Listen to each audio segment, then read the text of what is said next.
Hello everyone, welcome back to the YouTube channel. Today we are going to take a deep dive into one of the most fascinating parts of the BRP Antonio Luna FF-151, its torpedo tubes and surface-to-air missile systems. These may sound like just a couple of technical details, but in fact, they represent the real teeth of the ship when it comes to modern naval warfare. In this video, I'll walk you through how these weapons work, why they matter, the kind of missions they are built for, and what upgrades may come in the future. Stick around until the end, because I'll also share some interesting comparisons with other ships in the region, and what the future holds for this frigate. So let's start with the torpedoes. The BRP Antonio Luna carries two 324mm torpedo tubes. Now, if you're not familiar with naval weapons, let me break it down simply. A torpedo is like an underwater missile. Instead of flying through the air like a rocket, it travels beneath the surface of the sea. Its purpose is to hunt submarines or even damage surface ships if necessary. At 324mm, or roughly 12.7 inches in diameter, the torpedoes used here are lightweight but very precise.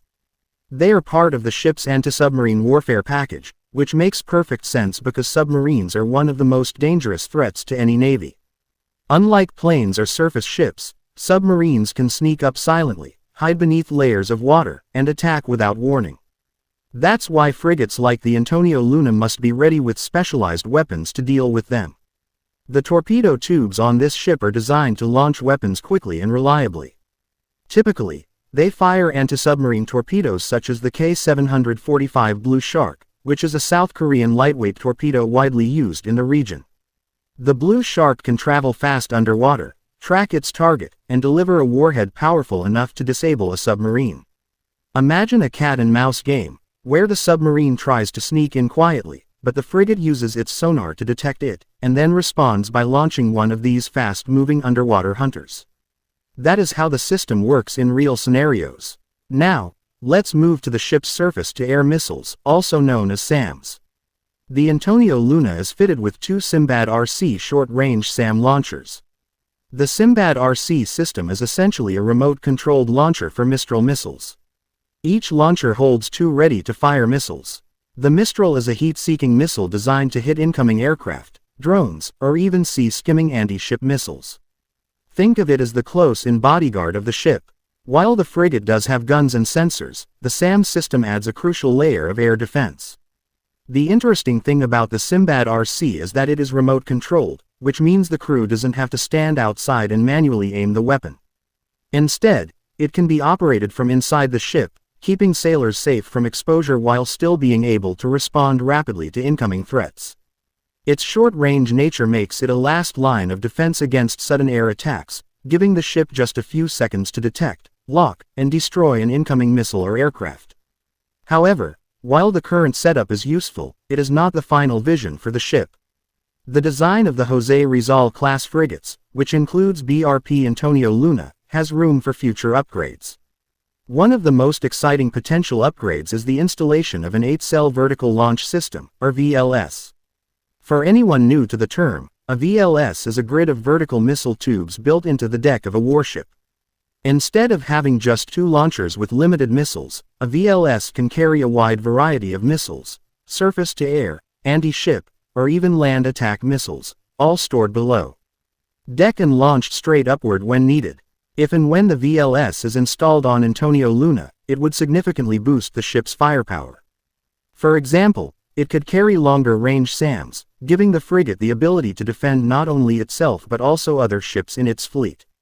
That would transform it from a basic self-defense platform into a much stronger asset for regional defense and allied operations. It's like the difference between having a handgun for protection versus having a full arsenal ready for multiple scenarios. So why does all this matter? Modern naval warfare is no longer just about who has the biggest ship or the largest gun. It's about who can detect, react, and neutralize threats quickly. Submarines are quiet hunters. Drones and missiles are fast attackers, and air power dominates the battlefield. A frigate like the Antonio Luna must be able to defend itself from all directions, above, below, and at the surface. Its torpedoes take care of underwater threats. Its SAMs deal with aerial dangers. And in the future, A VLS would allow it to extend its protection umbrella even further. If we look at regional comparisons, many neighboring navies are upgrading their frigates with VLS systems and advanced missile packages.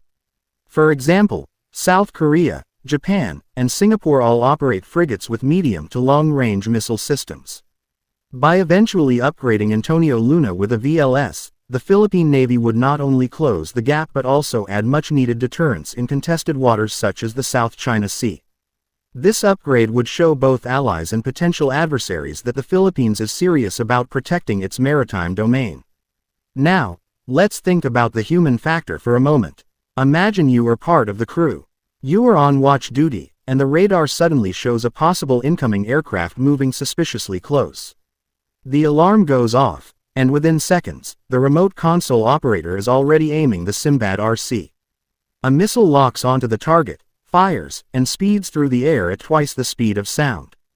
Just like that, a potential threat is neutralized. In the same way, picture the sonar detecting a submarine moving quietly a few nautical miles away. Orders are given, the torpedo tube is prepared, and the weapon launches into the sea, racing toward its underwater target. These are the real-life scenarios for which the crew constantly trains. Of course, these weapons are not meant to start wars but to prevent them. The mere presence of a ship like BRP Antonio Luna, armed with torpedoes and SAMs, signals that the Philippines has the tools to defend its waters. It gives confidence to the crew, strengthens alliances, and deters hostile actions. That's the silent but powerful role of naval firepower. To wrap this up, the BRP Antonio Luna's two 324mm torpedo tubes and two Simbad RC short-range SAMs may sound like small pieces of equipment, but they represent the backbone of the ship's defense system. They are the weapons that allow the frigate to survive in a modern battlefield filled with submarines, aircraft, drones, and missiles. And with the possibility of a future vertical launch system, the ship's firepower could grow dramatically, ensuring that it remains relevant and capable for years to come. So, the next time you see a frigate like the Antonio Luna sailing on the horizon, remember, behind the sleek lines and the national flag flying proudly, there are these hidden systems ready to defend the ship, the crew, and the nation's maritime interests. Thank you for watching. If you enjoyed this video and learned something new, don't forget to hit that like button, subscribe for more naval history and defense technology content, and turn on the notification bell so you won't miss any of our upcoming episodes. Until next time, stay safe, stay curious, and see you in the next video.